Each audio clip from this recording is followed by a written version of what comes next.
இன்றைய நாளில் காசாவுக்குள்ள 170 லாரிகளில் கண்டெய்னர்களில் உணவுகள் உள்ளே அனுப்பப்பட்டிருப்பதாக UNRWA என்கிற ஐநாவினுடைய முகமை தகவல் வெளியிட்டிருக்கிறது. ஆனால் இது UNRWA லாரிகள் கிடையாது, மற்ற அமைப்புகளுடையது. வெளிநாடுகளில் குறிப்பாக UK US எல்லாம் வசூல் பண்ணுறாங்களா இல்லையா, அந்த மாதிரி அமைப்புகள் காசாவுக்குள்ள இருக்கக்கூடிய செம்பிறை சங்கத்தோடு இணைந்து, ரெட் கிரசன்ட் சொசைட்டியோடு இணைந்து உள்ள கொண்டு போகிற உணவுகள். இது 12,000 ஃபீல்டு ஒர்க்கர்ஸ் UNRWA காசாவுக்குள்ள இருக்கிறாங்க. அவங்களை வச்சு UNRWA உணவுகளை விநியோகிப்பாங்க. பட் இந்த உணவுகளையும் விநியோகிப்பதற்கான உதவிகளை நாங்கள் செய்வதற்கு தயாராக இருக்கிறோம் என்று UNRWA அறிவித்திருக்கக்கூடியதை பார்க்க முடியும். இதே நேரத்தில் UNRWA உணவு லாரிகள், கண்டெய்னர்கள் 6,000 லாரிகள் காசாவினுடைய எல்லையில் முழுவதுமாக நிறுத்தப்பட்டிருக்கு. உள்ள வர்றதுக்கு ரெடியாக இருக்கிறாங்க அவங்க. இன்ஷா அல்லாஹ் இந்த யுத்த நிறுத்தம் நாளைய தினம் திங்கட்கிழமை கைச்சாத்திடப்பட்டதற்கு பிறகு உடனடியாக அந்த உணவுப் பொருட்கள் உள்ளே வரும். அஃபீஷியலாக அவங்க உள்ள கொண்டு வருவாங்கங்கிற தகவல்களையும் சொல்லி இருக்கிறார்கள். தற்போது ரஃபா, அதே போன்று கரேம், அபு ஷலேம் ஆகிய அந்த பார்டர்களில் எல்லாம் லாரிகள் கொண்டு வந்து நிறுத்தப்பட்டிருக்கக்கூடிய காட்சிகள் வெளியாகி கொண்டிருக்கிறது. அல்ஹம்துலில்லாஹ், பார்ப்பதற்கே மகிழ்ச்சியாக இருக்கக்கூடிய இந்த சூழலில் இஸ்ரேலுடைய பாதுகாப்பு அமைச்சர் ஒரு ஆபத்தான அறிவிப்பை சற்று நேரத்துக்கு முன்பதாக விடுத்திருக்கிறார். அதாவது பணைய கைதிகள் நாளைய தினம் திரும்பி வர இருக்கிறார்கள். பணைய கைதிகளை மீட்டெடுத்ததோடு பாலஸ்தீன விடுதலை அமைப்பினுடைய சுரங்கப்பாதைகள் மீது தாக்குதல்களை நடத்துங்கள், சுரங்கப்பாதைகளை அழிக்க வேண்டும் என்று நான் இராணுவத்திற்கு கட்டளையிட்டிருக்கிறேன் என்று சொல்லியிருக்கிறார்.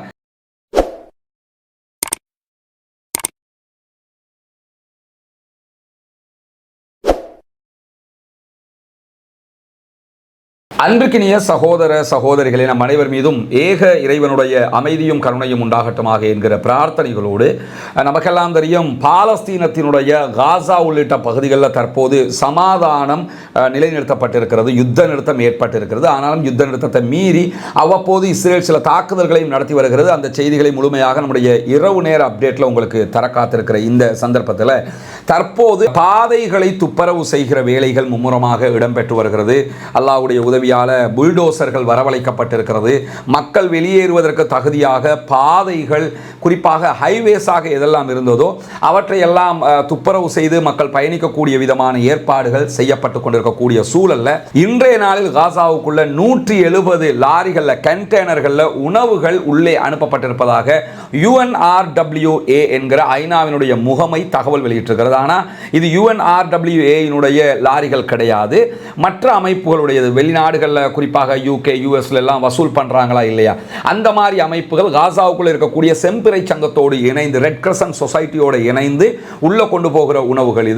இது UNRWA அந்த உணவுகள் லிஸ்ட்டுக்குள்ள வராது. ஆனால் உண்மையிலேயே காசாவுக்குள்ள உணவுகளை விநியோகிப்பதற்கு தகுதியான இடங்களும் நிறைய குடோன்களும் யாருக்கு இருக்குதுன்னு கேட்டால் UNRWA தான் இருக்கிறது.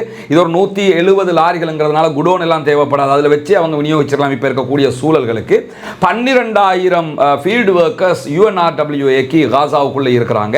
அவங்களை வச்சு UNRWA உணவுகளை விநியோகிப்பாங்க. பட் இந்த உணவுகளையும் விநியோகிப்பதற்கான உதவிகளை நாங்கள் செய்வதற்கு தயாராக இருக்கிறோம் என்று UNRWA அறிவித்திருக்கக்கூடியதை பார்க்க முடியும். இதே நேரத்தில் UNRWA உணவு லாரிகள், கண்டெய்னர்கள் 6,000 லாரிகள் காசாவினுடைய எல்லையில் முழுவதுமாக நிறுத்தப்பட்டிருக்கு. உள்ள வர்றதுக்கு ரெடியாக இருக்கிறாங்க அவங்க. இன்ஷா அல்லாஹ் இந்த யுத்த நிறுத்தம் நாளைய தினம் திங்கட்கிழமை கைச்சாத்திடப்பட்டதற்கு பிறகு உடனடியாக அந்த உணவுப் பொருட்கள் உள்ளே வரும். அஃபீஷியலாக அவங்க உள்ள கொண்டு வருவாங்கங்கிற தகவல்களையும் சொல்லி இருக்கிறார்கள். தற்போது ரஃபா, அதே போன்று கரேம், அபு ஷலேம் ஆகிய அந்த பார்டர்களில் எல்லாம் லாரிகள் கொண்டு வந்து நிறுத்தப்பட்டிருக்கக்கூடிய காட்சிகள் வெளியாகி கொண்டிருக்கிறது. அல்ஹம்துலில்லாஹ், பார்ப்பதற்கே மகிழ்ச்சியாக இருக்கக்கூடிய இந்த சூழலில் இஸ்ரேலி கேட்ஸ் என்கிற இஸ்ரேலுடைய பாதுகாப்பு அமைச்சர் ஒரு ஆபத்தான அறிவிப்பை சற்று நேரத்துக்கு முன்பதாக விடுத்திருக்கிறார். அதாவது பணைய கைதிகள் நாளைய தினம் திரும்பி வர இருக்கிறார்கள். பணைய கைதிகளை மீட்டெடுத்ததோடு பாலஸ்தீன விடுதலை அமைப்பினுடைய சுரங்கப்பாதைகள் மீது தாக்குதல்களை நடத்துங்கள், சுரங்கப்பாதைகளை அழிக்க வேண்டும் என்று நான் இராணுவத்திற்கு கட்டளையிட்டிருக்கிறேன் என்று சொல்லியிருக்கிறார். இதை பெஞ்சமின் நெத்தன்யாஹு சொல்லவும் இல்லை, வேறு யாரும் சொல்லவும் இல்லை. இஸ்ரேலி காட்ஸ், இஸ்ரேலுடைய பாதுகாப்பு அமைச்சர் தான் சொல்லுகிறார். ஆனால் ஆபத்தான ஒரு அறிவிப்பாக இருக்கிறது என்று சர்வதேச செய்தி நிறுவனங்கள் இதை பார்க்கக்கூடிய நேரத்தில் நாளைய தினம் டொனால்ட் ட்ரம்ப் வர்றது எதுக்குன்னு கேட்டால் சமாதான உடன்படிக்கையை மேற்கொள்வதற்காகத்தான். சமாதான உடன்படிக்கையில் அஃபீஷியலாக ஆஸ்லோ உடன்படிக்கை மாதிரி இது ஒரு நிரந்தரமானதாக கொண்டு வரணுங்கிறதுக்காக தான் அந்த கையெழுத்தெல்லாம் போகிறதுக்கு அமெரிக்க அதிபரே நேரடியாக வர்றாரு ஈஜிப்டுக்கு. அதே நேரத்தில் 10 நாடுகளுடைய தலைவர்கள் அங்கே வர இருப்பதான செய்திகள் எல்லாம் வெளியாகி கொண்டிருக்கக்கூடிய இந்த சூழலில் தான் உடனடியாக காசாவினுடைய சுரங்கப்பாதைகள் மீது தாக்குதல்களை நடத்துவதற்கு நான் உத்தரவிட்டிருக்கிறேன் என்கிற செய்தியை இஸ்ரேலி காட்ஸ் சொல்லியிருக்கிறார். ஆனால் இதற்கு எந்த ஒரு பதில்களையும் இதுவரைக்கும் நடுவர்களாக இருக்கக்கூடிய கத்தர், துருக்கி, ஈஜிப்ட் ஆகிய நாடுகள் சொல்லவில்லை. பாலஸ்தீன விடுதலை அமைப்பும் இது தொடர்பான எந்த தகவல்களையும் வெளியிடவில்லை. என்ன நடக்கிறது என்பதை நம்ம பொறுத்திருந்து தான் பார்க்க வேண்டியிருக்கு. ஏன்னா இதற்கு கண்டிப்பாக பாலஸ்தீன விடுதலை அமைப்பினர் பதிலளிப்பார்கள் என்பதில் மாற்று கருத்தில்லை. அவர்கள் பதிலளிக்க வேண்டும் என்பதை தாண்டி இதற்கு பதிலளிக்க கடமைப்பட்டிருக்கக்கூடியவர்கள் நடுவர்களாக செயல்படக்கூடிய அமெரிக்கா உள்ளிட்ட அரபு நாடுகள் தான் என்பது இங்கே கவனிக்கத்தக்கது. இருந்தாலும் இஸ்ரேலை பொறுத்தவரையில் பொதுவாகவே நமக்கு தெரியும், பல நேரங்களில் இந்த சமாதான உடன்படிக்கையை நாசப்படுத்தினவங்க. தற்போது இஸ்ரேலிய பிரதமர் பெஞ்சமின் நெத்தன்யாஹுனுடைய மவுசு டோட்டலாக இறங்கிடுச்சு. 0% அவர் போயிட்டார். அதனால் கூட பணைய கைதிகளை மீட்டெடுத்துட்டு திரும்ப யுத்தத்தை ஆரம்பிக்கிறதுக்கு ஐடியா பண்ணியிருக்கிறாங்களாங்கிறது தெரியலை. என்ன நடக்கிறது என்பதை பொறுத்திருந்து பார்ப்போம். வல்ல ரஹ்மான் எல்லோருக்கும் அருள் புரிய போதுமானவன். வருகிற தகவல்களை உடனுக்குடன் உங்களோடு பகிர்ந்து கொள்வதற்கும் தயாராக இருக்கிறோம். தொடர்ந்து இணைந்திருங்கள். ரஸ்மின் பாய்ஸ் நியூஸ் மற்றும் ரஸ்மின் டாக்ஸ் ஆகிய 2 சேனல்களோடு என்கிற கோரிக்கைகளோடு பாலஸ்தீனம் வெற்றி பெற வேண்டும், பாலஸ்தீனம் சுதந்திரமடைய வேண்டும், பாலஸ்தீன மக்களும் நம்மை போன்ற நிம்மதியானவர்களாக மாற வேண்டும், வாழ வேண்டும் என்கிற உயரிய பிரார்த்தனைகளோடு முடித்துக் கொள்கிறேன். வாஹிர் தஅவானா அல்ஹம்துலில்லாஹி ரப்பில் ஆலமீன்.